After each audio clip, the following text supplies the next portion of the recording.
Back to the Dean Obeidallah show. Friday, September 1st. It's September. And still we continue with this. What just happened? It just won't end. The third hour every Friday. Joining us, three returning champions. Nida Khan, journalist, producer. She's written for HuffPost, Essence, CNN, and more. Nida, welcome back. Hello, good to see you. Also, Pete Dominick is here, my buddy, host of the very popular Stand Up with Pete Dominick podcast, which you should subscribe to.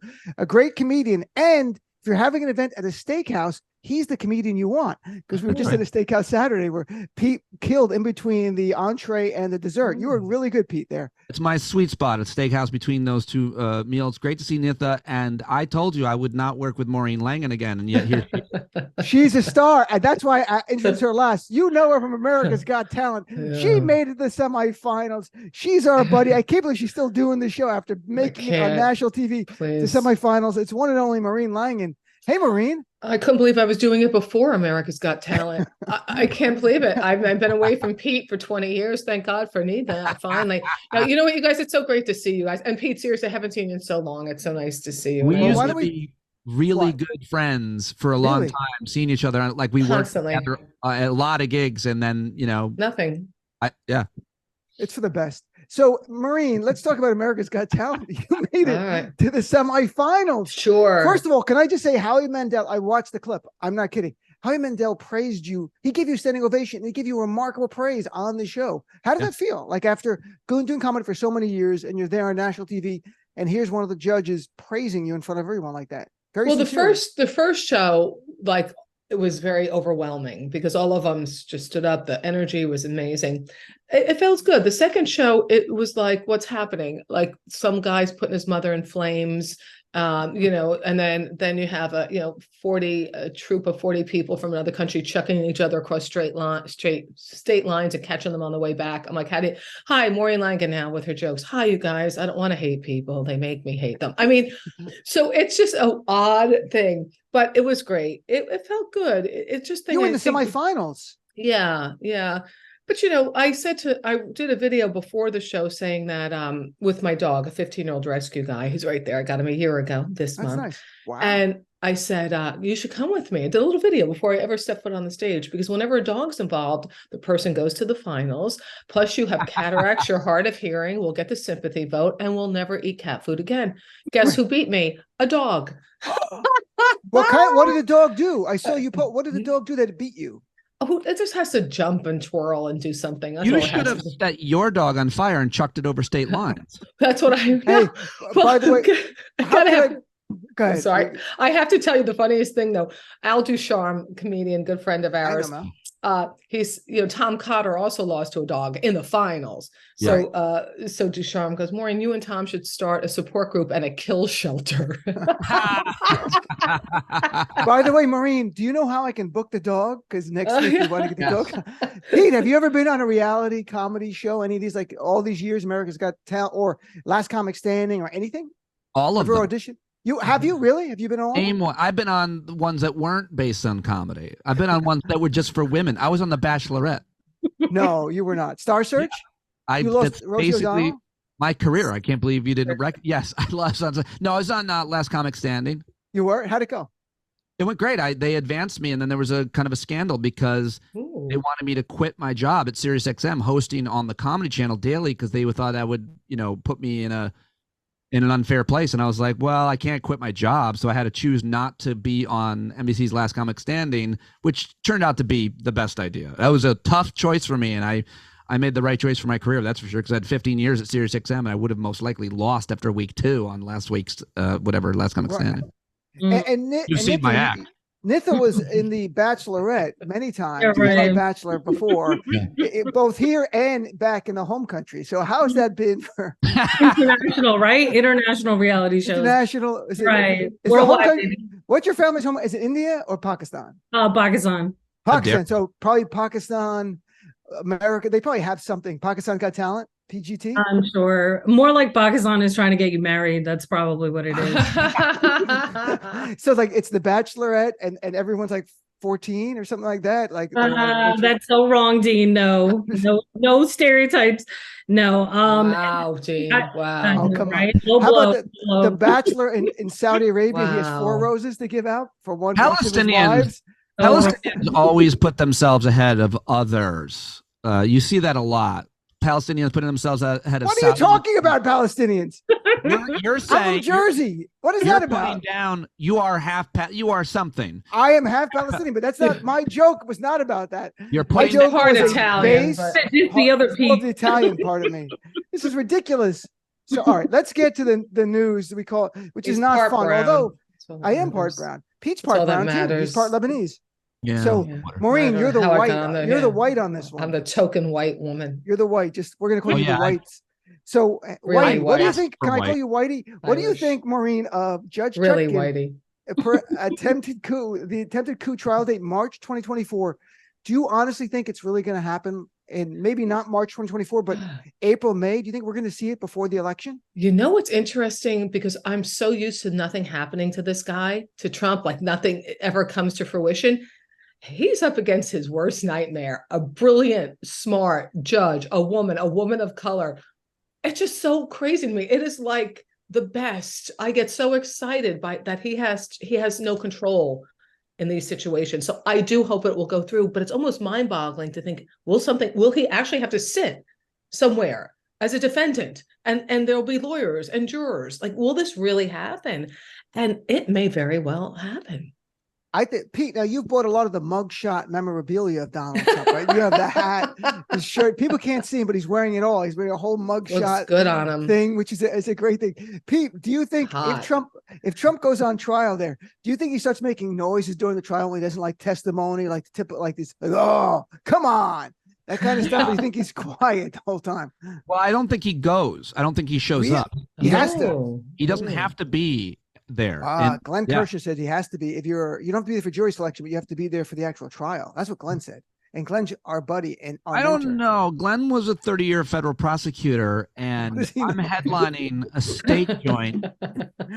So your listeners can decide whose analysis. Yeah, folks, it's up to you. We just give out we're not here to give you opinions. We just share opinions. You assess the credibility of the opinion based on who's giving it. So Pete, the steakhouse comedian who's going to be at the Ground Round this weekend, says they closed. Actually, they closed and canceled me at the same. They closed the restaurant. Have you ever had that happen before a gig? Sorry, your gig's not happening. What do you mean you can't do that to me? We closed. We lost our business.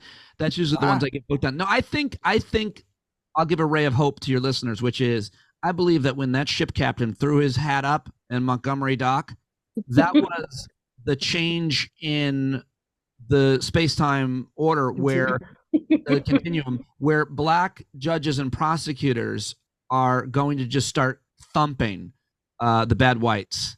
And Maureen, I'm the whitest. I just saw Interstellar again on cable. You think it's like Interstellar? Like there's somebody in another dimension out there. Matthew McConaughey's out there telling the judges, and there's all like these experts that have knowledge and experience on their side, predicting and analyzing the legal underpinnings of all this. They have credibility, but I think that things are changing. I think this is a different situation. I think especially in Florida, even though he's got that judge, he stole documents. Everybody knows what he did. It's on tape. There's tons of phone calls. These judges, these prosecutors, he effed around. Everybody's going to find out. I believe that, but I'm the most optimistic guy. I think Mike Pompeo will be your nominee. I'm just saying it here. Interesting. Nitha, if Trump goes to jail, what gang do you think he joins? I think we already know the answer to that. Aryan Brotherhood? Is it Aryan Brotherhood? Right, exactly. How do you think the Muslims treat him in prison? They're like, you wanted to ban us? Welcome to jail. That'll be interesting. Oh, yeah. Not to mention, people of color and anybody else imprisoned who does not like him or his policies. And I'm with you, Maureen. I'm trying to keep hope alive, but I'm of the camp, I'm more of the pessimist realist. Dean always calls me, what do you call me? The downer on the show, but that's what I'm here for. So I'm trying to keep hope alive, but I'm like, I'll believe it when I see it, because I think his team is going to try to prolong this and delay things as much as possible, try to come up with excuses to get this delayed and the other trials delayed, because he wants to run for re-election and he wants to get elected so that he will not be held accountable Right? That's the ultimate goal. So I think they're going to try to do whatever they can to try and prolong all of these trials.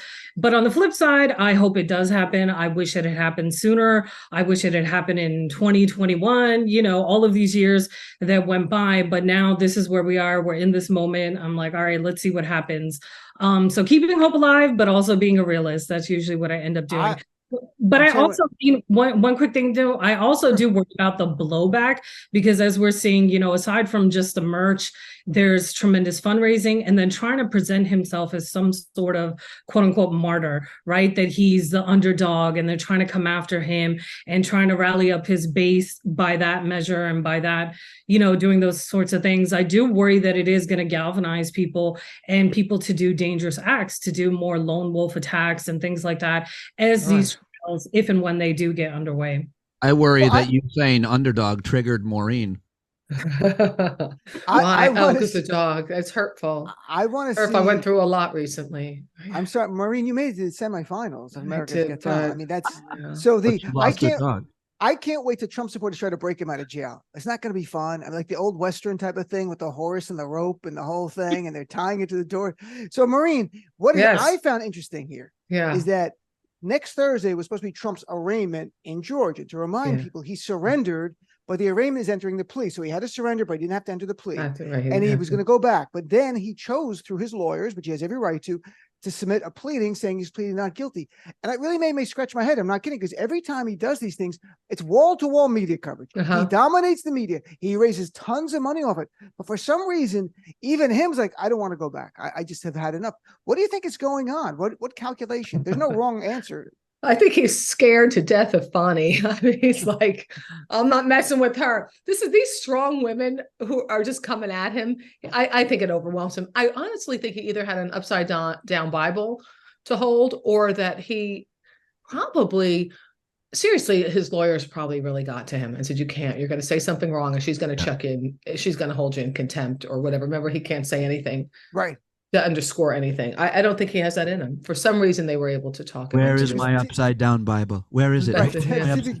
Pete, what do you think? The biggest loser in this is cable news. They were going to cover his motorcade, what he had for soup, what kind of breakfast he had, his plane on the tarmac, all this. Now they got to cover other stuff.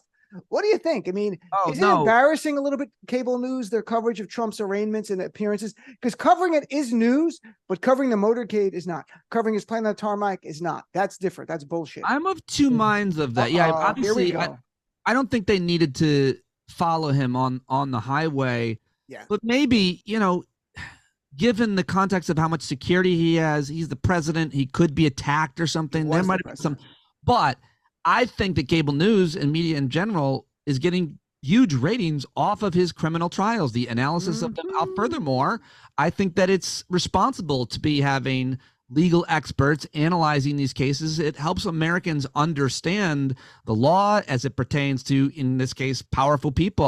I don't spend a lot of time listening and following, but I think it's pretty to the legal stuff. I interview people one-on-one, but I think it's important. I think it's educating people, and I don't think it's helping him more than it's hurting. I think I'm concerned about this term called narrative dominance that media experts talk about, like Angela Corazon, where when it's all Trump all the time, it actually makes him seem more powerful, even though it's negative.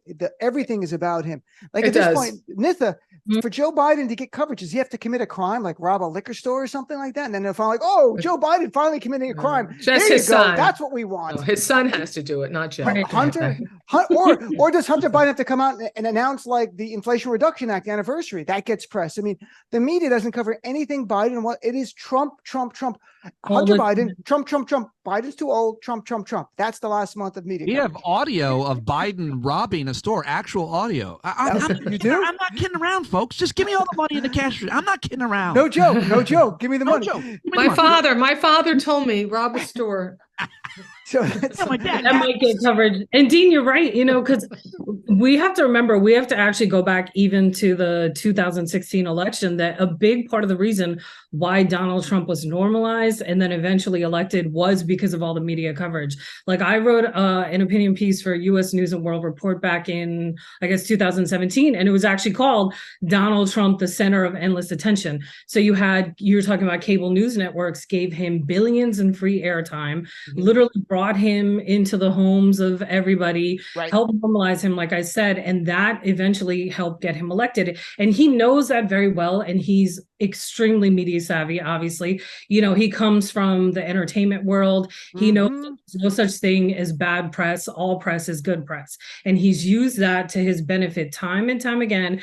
And unfortunately, because, and I'm not talking about journalists, but some of the executives behind the scenes, they want him. I truly believe there are some that want him to be reelected because he is so great for ratings and does give them such a boost in eyeballs or even, clicks on news sites and stuff like that. I guarantee you there are folks that do want him back in office, but it's really troubling for the rest of us, for society, and for democracy itself for that to happen. But I just want to jump in here and say something, though, to the former journalist in me, when I was a political reporter and all that happy stuff. What really troubles me is I really miss the fairness doctrine, which you had to give equal time on the air to a politician. If Trump got 5 minutes, those who are running against him would have to get 5. And because of cable and just such an explosion of different networks and channels, it no longer exists. And that's been a big injustice, I think, to people in America trying to understand the platforms of the different politicians and where they stand. And even us, for us, it's a source of comedy. It's a jumping point for a conversation that's both intelligent and humorous, and we get to bounce off of each other. But these other Republicans, I don't know what they stand for other than eliminating women's rights and for more guns. But I'd like to have more. Maybe I'd like to hear a little bit more crazy Nikki Haley, a little bit more. Like I know she has the good veneer of it. Oh, she seems normal. What did she just say? But we don't hear enough of that. And I think it hurts all of us in America not to have equal time for the politicians to speak. Dean, the last time that Maureen filed a story as a journalist was on a stone tablet. She's been a comedian a very successful comedian for a much longer time than she was a journalist. She just made, first of all, she's a rescue dog. Be nice. Once a journalist, always a journalist. Thank you. And just so you know, they chucked the stone tablet at my head for being a woman, but I caught it and I flipped it and I wrote on it. I turned lemon into lemonade. You understand? You are very good. And you adopted your rescue dog at 15. The dog is 15. He was 14. Now he's 15. He's right there. He's a clumber. I'll post a little video I did of him saying that, he should be on America's Got Talent with me. And then I reposted it once the dog won. Your dog's 15, it's alive? Hi, baby. Yeah, he loves to walk a mile or two. And he's like 50 pounds. He was 39 when I brought him home. But when I lost to the dog, I screamed like a fake scream to the audience. And I posted, I went, oh, I got to see that. It's hilarious. We're chatting with Maureen Langan. You can check out America's Got Talent. She made it to the semifinals. Pete Dominick and Nida Khan. If Judah was here, world champion, he would just be saying, I'm the world champ. Doesn't matter what you do. We have Judah on. So let's talk about Mitch McConnell, that he again this week appeared, I'm not sure what the right term is. They say confused. He froze. Like, I'm not sure what's going on in his brain. Something happened. And I don't like him politically, but we're human beings. And it's kind of, it's certainly sad in a way. But shouldn't there be some mandatory transparency for elected officials, especially members of Congress, about their health? I mean, that's what's going on. Like, well, the doctor, like, we cleared him. For what? A month ago, he had the same thing. I don't know what's going on, but they're in the leadership positions. So what do you think, Pete? Should there be some kind of mandatory transparency for members of Congress, the House and the Senate? Yeah, I think the same mandatory transparency should be applied to Maureen's wicked old dog. That's not nice. The dog. He's so happy. But did he glitch out like Mitch McConnell? Because that is terrible. I mean, I'm very much against people of a certain age being in power, even in a private company. Like, what's that age? Over 21? 30. I don't think that he works in comedy, so of course that's the age. I don't think we can make laws against. It's very hard to say you can't, like a constitutional law against once you're, like pilots have a legal age where they can't fly a plane or whatever, and that kind of makes sense. But I do think that people should shift their ideas into not allowing folks of a certain age or have been around for a certain amount of time to maintain power, because once you get to be in your 70s and 80s, you're making decisions for my kids' future. You're going to be dead and gone. I'm going to be dead and gone. Like, let 20 and 30-year-olds have a lot more say and agency in these big policy decisions. But certainly your question, though, was about transparency. Absolutely, we should be able to. You serve in a public position. I don't care if you're the head of the highway department. You should have to make certain things. You have to be able to do your job when you serve in public, much less if you're in private. Sure. We can talk about that too. I agree. Maureen, if Mitch McConnell was the pilot of your plane, would you be concerned? Well, I would just assume I was flying Spirit Airlines. So they're getting closer to heaven with Spirit Airlines. Have you ever been on that nightmare? Step from heaven. Terrible slow. I hope they're not a sponsor. Spirit, closer to heaven. You don't always land. That's right. One flight closer to heaven every time. Oh my God! We're almost you're almost home. Spirit. Almost home. No, answer the question. Mitch is your pilot. Hi, I'm Mitch McConnell. I'm your, and then nothing. You hear nothing, and then you just hope that those backup whatever buttons are working or whatever the hell's going on. No, it's fine. There's something wrong with the man. I mean, he's not. I'm not mocking him. I'm talking about the whole idea of shouldn't there be transparency about this? Well, I think it's transparent. Mocking Mitch McConnell. I think it's obvious to all of us something is wrong. No, mandatory. It's mandatory transparency. Like, look, Mitch McConnell. Yes, last month it happened, and it was jarring. It was unnerving to watch that. And you're like, did he have a stroke or something? And then he's fine. Right. Okay, they say he's fine, and literally happens again. And then so this is what happens after you have a concussion. We're like, well, he had a concussion. It is little. It's very frightening. You ever had a concussion? I have not had a concussion. I have. You had Pete? I had several. By the way, the last time I felt that uncomfortable watching someone speak at a microphone was watching Dean's act.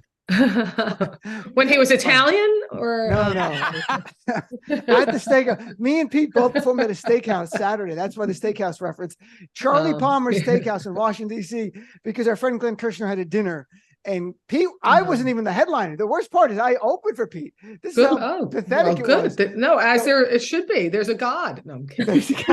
So, and I said how Pete's so happy. Usually on Saturdays performing at Taco Bell. So this is a big step up, folks. Yeah, it was a big deal. We really roasted each other. It was a lot of fun. We continue to. But back to we're dominating Nitha. I'm sorry. It's okay. No worries. It's okay. As the non-comedian, I'm thoroughly enjoying this because it's always serious conversation and all kinds of whatever serious stuff going on in the journalism world. So this is fun. This is great for me. Well, but Nitha, I do agree with let me ask you one quick thing though, Nitha, because the poll AP this week talked about Biden being old, which I don't even engage in that bullshit. But really? I don't, because look, it's not his age. Like if he was on the media more, maybe people would like him more. But it's not that. Nearly 70% of Americans agree there should be age limits for Supreme Court, president, and Congress. And sort of getting what Pete was at. Do you think there should be a law that says at a certain age? And if not, then is it a testing of their cognitive abilities? Like every year, literally, you took the words right out of my mouth. That's what I was going to say. I think more so than like a specific number, maybe a number where you do test somebody's cognitive abilities to make sure that they are okay. Because as Pete was saying, they're the ones making decisions, writing laws that impact all of our lives. And you just cannot have somebody in office that is not fully capable of doing the job. And I know in the beginning of this section, you mentioned that, we're human beings or whatever, but I'm sorry. While it was very jarring and difficult to watch, when he freezes up, it's hard for me to find a lot of sympathy for McConnell because he's somebody who has made the lives of other seniors, folks his age and people younger, made it much more difficult for them to have proper health care, for them to have better lives, made their lives more miserable and difficult. And all of the many things he has done, from the judges that have been appointed to all the detrimental stuff he's done in society. So it's really hard for me to feel bad for somebody like that. Like, yes, it's difficult to watch, but I can't find a lot of sympathy for him. But feeling bad, this is a moral question I think a lot of people have to answer. And now what I've been saying is like, I don't feel bad, but I don't take joy in other suffering. I know. Yeah, no, of course not. No. That's not what I'm saying at all. No way. Not taking joy. Like how do you want to see Mitch McConnell die? Why don't you just tell us? Oh my God. Dean, I am not wishing death on anybody. I don't ever do that. And it's not fun to watch people suffer. I'm not saying that at all. A lot of people do. A lot of Trumpers do. Oh my God. Yes. They enjoy they enjoy the cruelty. That's what's so mean about the right. That's just evil. But it's just hard for me to feel bad for somebody that has done so much damage to other people's lives. I mean, think about all the other seniors out there that don't have the healthcare that he does, right? Because of policies that he has advocated and pushed for and believes in, and they can't even afford basic medicine. They can't afford basic healthcare. So just those two things together, that duality is very, very interesting and difficult at the same time. If I despise Trump, but I don't wish him physical illness not because I'm a really great guy, but I want him to be convicted and spend his last day in a prison cell so that no one ever attempts a coup again. I'm kind of simple about, protecting the Democratic Republic, but it's really hard for me to wish ill like that kind of stuff, health. I'm not saying you are at all, Nitha, but it's not believing in karma, but there's something just toxic about that. If you're going to do that, it says who you are. It's not really good for your soul. It's not. It's not good for it's not. So, but it does give people hope, and that's always good for the soul. Let me ask you this. I'm being dark. What? No, I'm not like that, but a little bit. So, Dean, you were saying that. It's your show? Okay, Maureen. I can't help myself. I have another video with this little clip. The guy from Australia was at the AGT red carpet, whatever that is. And I'm like, who are you? I started taking his mic. How hot are you? How'd you get to America? Really? How'd it work up? Is he still there? Did you adopt him like a rescue dog? Yeah, my little rescue hot boy. Shut up. So the thing, you said you don't like talking about Biden's age, but if we're talking about the age of other politicians and health, why would you not factor in? I heard that too and took issue with it. I don't speak with you people. I'm not going to tell you what my inner thoughts are. No, here's the thing. I think that you literally have a show. Almost 70% of Democrats. I only care about Democrats and independents, right? I don't care about Republicans. And talk about political issues. Yeah, 70% of Democrats just about think he's too old. We lost Nitha. She'll be back. I hope. She'll be back. Well, that's just kind of, she froze. That's kind of weird. Like, the froze. But 70% of Democrats think he's too old to perform for the next 4 years. It's not that they don't have concerns chronologically, but it's not like you're electing Joe Biden. You're electing like a team, values, a whole movement. Well, and that's what it comes down to. So that, to me, and the other question is, if you ask me, do I have concerns about his health being there for the next 4 years? I do, but that's going to make me hesitate at all to vote for him? No, absolutely not. And that's the question that needs to be asked. Two things can be true. I would vote for a paper bag if it was the Democratic nominee, but the brown paper bag. For sure, white one. But for sure that I drew on, I would prefer to have someone more younger, more virulent. AOC, Pete Buttigieg, Gavin Newsom, Kamala Harris. I agree with you. But if we're saying that you're voting for what the Democrats represent and the issues and all that, then why can't we have another face of that?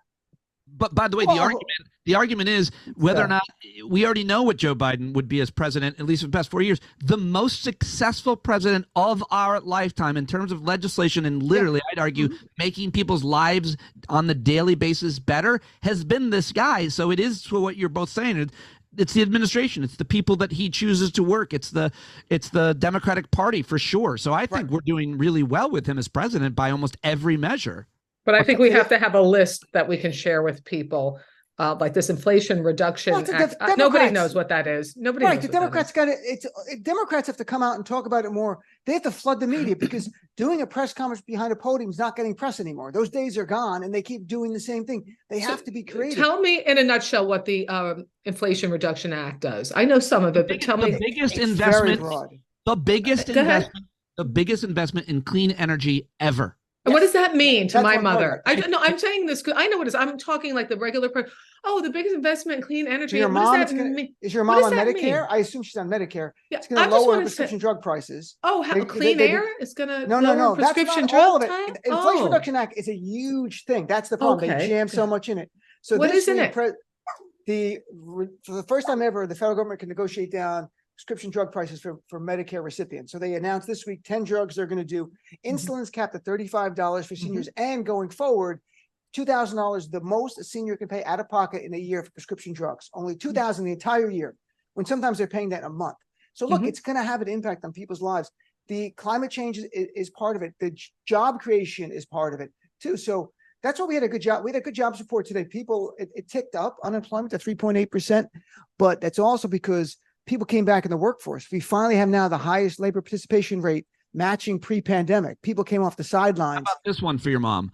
The Inflation Reduction Act will bring millions of jobs back from China. That should mean something to your mom. But your I mom want to say, likes that. Right? Your mom's very anti-Chinese, right? By building a battery manufacturing plant in Syracuse, New York, where I grew up, those jobs will now be American jobs. Someone your mom's age, my mom's age, needs to understand that America could be great again. It could be like it was when we were manufacturing things. That's what he's doing. He's investing in American manufacturing the way it used to be. Literal. I like breaking it down for people this way. Sure. You know, and they also don't understand that the insulin capped at $32 for seniors. Biden, 35. I'm so sorry. I wanted to give them more money. Right, I'm very generous. 30, with no tax, so just 35 round number. Okay. Codependent. So they wanted to expand that across the board, but of course they couldn't get that through. So that everybody who needed insulin would be capped at that. The price would be you think people deserve insulin? Let's take a break on that note. I think it's a good time to take a break. Nida Khan is back. We're going to take a quick break, come back with more Dean Obeidallah show and what just happened right after this. And welcome back to the Dean Obeidallah show. It is Friday, September 1st, and Nida Khan is back. So is Pete Dominick and Maureen Langan. And you email me and rate your favorite. Tell me, who do you like the best of these three? It's really important. So I'll share it with them. I'll forward your emails. You are so evil. So, hey, let's talk about something from the world of pop culture. Then we'll go back to politics. Jimmy Kimmel was on the podcast with all the other big hosts: Seth Meyers, John Oliver, Pete Dominick, Jimmy Fallon, Stephen Colbert. Another white guy. Another white guy. Wait, another white guy. Was there any more white guys? And he said, okay, that's all the white guys they can Remember get when you used to podcast. be a white guy? Remember? Stop it. I'm not. No, I was never white. I was Italian. Then I'm never white. Well. So Jimmy Kimmel said, I was very intent on retiring right around the time when the strike started, about that Writers Guild strike. But he said, now I miss it. And I like Jimmy Kimmel. It's not about that. But I'm like, is that what you missed the work? What you missed the $15 million a year he reportedly makes? I mean, that's what you miss. It's kind of weird. So Nitha, as someone who rakes in that kind of money a year, what is your take? Right. As a freelance journalist, I make so much money. By the way, it's really funny that as soon as I said something about McConnell, I got kicked off. I was like, froze. Conspiracy. I know it froze. Oh yeah, good one. No, not good one, because we're not dissing him. It's not fun to make fun of people's health. We're pulling that clip of you after and going to put it on. Sending it to God. Sending it straight to God. Oh God. To Allah. It's going to Allah, right? To Allah. All of them. All the gods. I'm copying all gods. So, Nitha, what do you think about Jimmy Kimmel saying? I guess he wasn't joking. I guess he was thinking about actually retiring, and now he goes, well, after 4 months of no work, I kind of want to go back to work, which is like when you take a long vacation. I get it. But I think that, obviously, of course, the money factor, of course, but I think there might be some truth to that, because, like all of you guys know, when you do something that you love, right? And especially something creative and you have a passion for it, when it's taken away or you step aside, you do miss that. Like, that's his thing, right? That's how he connects with folks, how he expresses himself, his creative outlets. So I'm sure there is truth to that as well, in addition to, of course, the millions of dollars, which I'm sure he misses. What do you think, Pete? I mean, he could be being honest, but the idea of when you get paid $15 million a year, do you need more of an incentive to stay with the job? And then I guess the flip side is if you're worth so much money, after a while, you're like, do I really need to do this grind every single day? Wow. I think it's a kind of money and a kind of job that we can't possibly imagine even being able to relate to, even though we're comedians in the business. I don't think he misses that money, Nitha. I think he's got plenty of money, Jimmy Kimmel. I think these guys do genuinely care about their staffs. I work at Last Week Tonight, so I work at that show, and I worked at Colbert, and I know that Stephen cares deeply about his staff. So they care more, and Leno paid his staff when they were on strike years ago. Like, they do care about their staffs and their families, no doubt about it. Whether or not they need to get back to work, I don't feel any sympathy for them there, because any one of these guys, and some of them can go out and tour and make a fortune just doing stand-up and work and connect with people. I think when you bring it down to a more relatable level about most of us who like what we do and how much money we need to do it, in this case, you've got to be on strike in solidarity with people who are also pursuing jobs that they love, so that you can all continue to do those jobs in the future. And I think that that's what we're seeing. We're seeing actual solidarity. So that's good. Let me ask Maureen. Yes. Ask you a serious question. Do you think Pete Dominick could host a nighttime talk show? Yeah, you know what? I think Pete is, you know what? And I want to take him down and be a wise ass. I think he would be fantastic. I love Pete Dominick. I think he's smart and funny and respectful. And he's not one of these misogynistic a-holes, which I've been on some of these. We're cutting this out of the broadcast. No, I really see that. He's quick, he's sharp, he banters back. It's not out. I say that with Matt, cut all of this. Sorry, but I will tell you this. No, I mean it. I'd be like, please, Lord God, help us. And I say that too. But you know what, too? When I see the fellas all getting together, I don't begrudge any of them work, but you have to understand there's somebody like myself who was a journalist for years and does the kind of research to host a show, as well as has a sense of humor and can bring both of those things to the table, and don't see any of the type of person I am reflected in those hosts. That does bother me. And I don't see enough of people like me as writers on those staffs, in addition to, not instead of, but in addition to. And even there was a comment when I was on AGT, Howie was very nice. He goes, he could not have given me better accolades. You're gonna, whatever. It was lovely. One thing he did say was, and I can see a lot of women liking you. And I'm thinking, well, okay, a lot of women will like me, but I have 3 brothers. I'm the oldest girl. Sit down, shut up. I got this. And I thought that was so subtly misogynistic, if you think about it. Women will like, nobody ever says to you, nobody ever says to a male comic, men are going to like you. They just assume people will like Pete was younger, he would get that, but not right. But yeah, true. But I'm not designing bras. You know what I mean? It's like, I'm gonna like you. Right. Does that make sense? So do you like? Yes, it totally makes sense. I mean, I have daughters, so you get it. I think the question, as soon as Dean brought up the Strike Force 5 podcast with these 5, and I think Nida or somebody else said it, they're 5 straight white. They're all very much in the same lane, and without even trying to be politically correct, the idea that you would have a late night show hosted by someone that is even slightly outside of that, maybe just a gay white guy, or much less, God forbid, a woman, I think is the most black woman. That'd be crazy. Let's not get carried away now. This is America.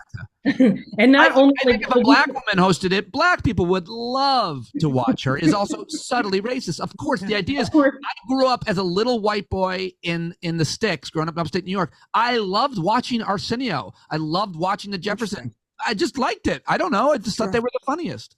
Yeah. And Maureen, that's a great point that you made about, not only the host, we're discussing, the host in front of the camera, but also the people behind the scenes, the writers, the producers, the contributors, diversifying that aspect of it. And that can translate over into the media world too, because these newsrooms are still very devoid of diverse voices. And, those are the folks that bring their perspectives, their lived experiences to the table. And when you don't have enough of their voices in the room, you just don't have adequate coverage, unfortunately. I will say this, because I work at John Oliver, it is the really diverse staff. As a matter of fact, they have a black woman like splitting the warm-up job with me, and I'm better than her. I'm pissed. Wow. Where's Vince August? Wasn't Vince August doing that? Great. It's great. The diversity is great, and we have to be open to it, and we have to not think that they're taking something from us. For God's sake, I got every single opportunity. That's a huge part of my success, is because every door was open for me, and I took advantage, and I walked through, and I worked hard. But that's not the case with a lot of people, and so you have to take the opportunity, create the opportunity. These 5 straight white guys and the rest of us have to do that, and that's why I created an opportunity for Dean to literally take my job at Sirius. I'm on the Progress Channel, but Pete helped me. Every time he comes on, I'm going to say it, because Pete did have me on as a guest before anyone on SiriusXM, and then I was never on his show, never. Right, and then let me guest host, and then from there, my whole angle show. So, and I'm renaming my show "Stand Up with Pete Dominick." By the way, in the new year, I didn't tell you that, Pete. It's going to be kind of awkward. One of those 5 hosts might be bisexual, but I'm not going to say who. But if they don't come out and say it, it doesn't really matter, does it? So, because it's not about inclusivity. I'm not going to get into it to be gossipy about the 5. I'm not going to say. I'm not going to say. Got to be Fallon. Not going to say. Let's not. All right. But what? I think who's bisexual? One of the 5 hosts on that, but I'm not going to say who. Are you making a joke, or are you serious? One of the 5 hosts is bisexual. Either Fallon or Seth Meyers. It's definitely not John Oliver, Colbert. Look, we're not here to talk about that. My point is, it's kind of fun. Whoever it is would come out and say it, right? Then it's more inclusive in who they are. That's what I'm saying. Like, so I'm not trying to out someone. Which I'm just one saying, of these guys did you have sex with? Which of these guys is not me? I'm not bisexual. If I was, stop it, you guys. That wasn't the point. I should never say this. All right, we're gonna cut this to make this the open of the show, though. This will be the open. Dean Out's one of the 5 hosts on the show. They're not gay, they were bisexual. And there may have been a phase that went on for like 12 years. I don't know. I'm not going to get for me. My mic on? Pete Dominick. Starting over now. Let's talk about someone really awful, Vivek Ramaswamy, who is just, first of all, he's awful what he does. But second, him rapping Eminem's songs at his rally was one of the worst. It wasn't even good. Like, if it was really good, it'd be like, well, you can't deny it's really good. It's bad. And Eminem sent a letter through his label asking, please stop. And like, you're hurting my head. And Eminem is certainly on the liberal side of things, but they didn't, the BMI sent, we don't want you to perform any of our songs anymore at the events. So, I mean, what do you guys think of Vivek? Let's start with you, Nitha, because let's start with the fellow brown person. Yes, yeah, but please. You're a good brown person, but you can say anything you want about him. Can I tell you how annoyed and frustrated I am from the Viveks, the Nikki Haley, the what's that guy's name? The one who was indicted. Oh God, I can't remember his name. And then there was also Bobby Jindal who disappeared. Oh, I remember him. Yes. Dinesh D'Souza, that's the other one. I cannot stand Asif Mandvi. What a dick.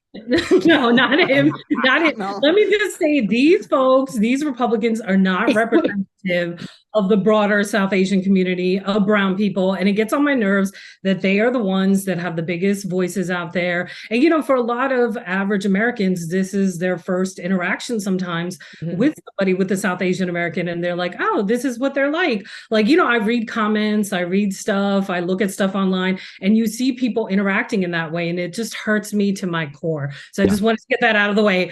And then secondly, about the Eminem thing, first of all, like you said, he couldn't even rhyme correctly. And secondly, wasn't good. Secondly, that was not the audience for it. Like, did you look at the reaction from the crowd? They were looking at him like, what the hell is going on? They had no idea what he was doing, what he was singing. And I'm glad Eminem said, I don't think so. You're not going to use my music. Stop right now. You know, Vivek and to me, he's definitely auditioning to be Trump's second, right? To be the vice presidential candidate. That's all it is. It's just an audition for that. That's why he's been praising him. That's interesting. Why, you know, yeah, to raise his platform and to raise his whatever, so that eventually Trump may take him under his wing. Now, we'll see if Trump does that, because he may see him as a threat. So it'll be interesting to see if that works or not. But for the broader, you know, Republicans, they love when they can find people of color that can say what they want to say, like, have them do it. And that's why they love also pushing these folks to the forefront as well. And you see that with both Black Republicans, brown Republicans, and, you know, it's going to happen more and more because they know how difficult of a job they have getting votes from people of color and how they predominantly Democratic. By the way, I got a letter. This is a letter from Pete Dominick's lawyer asking me not to mention his name again or do his jokes at my comedy shows. That wasn't nice. I mean, Pete, there's a long letter here. A lot of jokes I can't do anymore. My lawyer, Shmeet Dominick. By the way, Nitha, John Barron, Esquire, is your lawyer? Nitha, why have you thought about, if you really want to make a fortune in journalism and as a commentator, why not present more conservative Republican ideas as a brown person? There's a gold mine. Yeah. You know what, actually, and all jokes aside, I actually had a conversation with a brown Republican a couple years ago when Trump was running, and he said to me that I'm part of the Republican Party and I'm trying to run for, I think it was city council or something, and I'm trying to run for office because it's easier for people like me to move up the ranks on the Republican side because there's so few of us. And I was like, wow, is it really just that basic? And he was like, for me, it is. And that just says it all. Like, you know, it's for their own self-aggrandizement, their own advancement, the hell with everything else. You know, it might not even be about actual beliefs. Well, that's why I became Arab. Sorry, what did you say, Pete? I mean, I have a lot of thoughts about this. I mean, how many times have we been on TV? How many times have we been? That's why Maureen is a woman. I do. I know it's been 3 times I've been on TV. I think twice. But you're being on with the Black Republican. I'm always like, man, you're not that smart, but it didn't matter because you're a unicorn and they needed you here. It's a really help. So Vivek Ramaswamy, the question becomes when the MAGA primary voters find out that he's Hindu. Like, I wonder if they're like, wait a second, what? Him and Nikki Haley, him and Nikki Haley staring each other down. Last thing, we only got a minute left, but the summer unofficially ends after this weekend. Did this summer go really fast? Maureen, well, you were doing TV and everything, but very popular. Did it go really fast? It felt yeah, like I didn't even get summer. to. Yeah, I didn't get to my beloved Jersey Shore once. I love the Jersey Shore. Not once. I haven't been to the beach. I did go see a movie. It's hard for me to sit still. I actually did go see the Barbie thing. Love Margot Robbie. Love the creativity. Love the message. Didn't love the movie. Oh, wow. Yeah. Thought it went on too long. I would have liked to seen her in real world longer and really interacting with what happens in real world other than for a day. But she's adorable. It was cute, great message. But after an hour and a half, I'm like, I got it. No Oppenheimer? You didn't see Oppenheimer? I haven't yet. Because I literally just last week is when who pronounces it that way? Oppenheimer? I want to go see because I'm rooting for the bomb. So I just want to see what happens. Is that wrong? I'm sorry. Listen, we're running out of time. The summer's almost over. Do you feel it? Did you have any fun this summer? Did you see a movie? Do any summer? So I need a do-over of July because July was just all smog, rain, and it was terrible weather. So I feel like we lost out on a whole month of summer. But I finally, thankfully, as you know, I was injured last year and I finally was able to get out over the last. I think when I saw you last month, that was the first time that I was like, I'm finally able to walk again and walk around. So I did in the month of August. I made it to the beach. I made it to a pool. I made it to a cookout. I was like, all right, I'm getting it all in this month. So I'm happy that August was good, but I need another month at least of summer. Pete, what about you? You got family and kids. Did you have a summer vacation? Any traditional summer stuff? No. I spent the whole summer building houses for Habitat for Humanity and hopes your audience would think I'm such a good person they would listen to my daily podcast. That's it. All right. So before we run out of time, I'd love you guys to tell people where they can find Maureen. I know it's too late to vote on America's Got Talent, but where can people follow your tour, your shows, and stuff just like that? Follow me on all the stalking sites at Maureen Langan, Langan on Instagram, Facebook. And Don't Make Me Hate You is my comedy special on Dry Bar. So you can get Don't Make Me Hate You merchandise or get the special. All the information's on my website, MaureenLangan.com. Maureen, and Nitha, what about you, my friend? So I hate to say Twitter or X or whatever it is. So it's at Nida Khan, NY, Nida Khan, NY, and I'll be pontificating somewhere, I guess. And Peter, my friend, where can people listen to your great podcast? It's very good. Well, listen, if you like Dean Obeidallah's show, you'll like mine more because I made him. Stand Up with Pete Dominick daily, anywhere you get your podcasts. I hear it's good. I wouldn't know. I've never been on it, but I bet it's good. I've never been on it either. There you go. Next show. Pete, you'll be on it before me. Maureen, women would love Maureen. You should have Maureen on. Women would like me because I make bras and I talk about female guests. Not a lot of female guests. Well, is that because your co-host is Howie Mandel? Is that all right, guys? You guys have been great. Have a great Labor Day weekend, all.